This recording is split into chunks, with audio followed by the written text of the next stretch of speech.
Hello, I've been looking forward to unwrapping this kit with you for a while. So let's get going.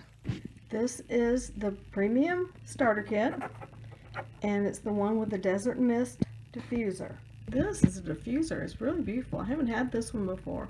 I've had quite a few of the other ones, but this is my first Desert Mist.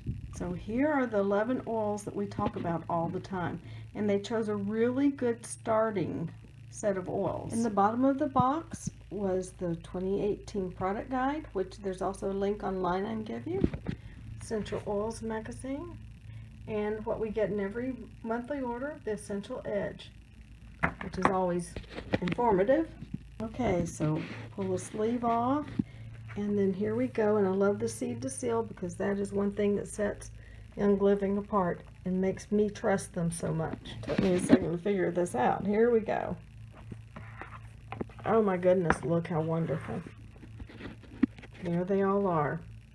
Lemon, Copaiba, Digize, Thieves, Peppermint, Panaway, Raven, Citrus Fresh, Frankincense, and Lavender. They're all wonderful, but the Panaway and the frankincense are worth it. The whole kit, plus the diffuser.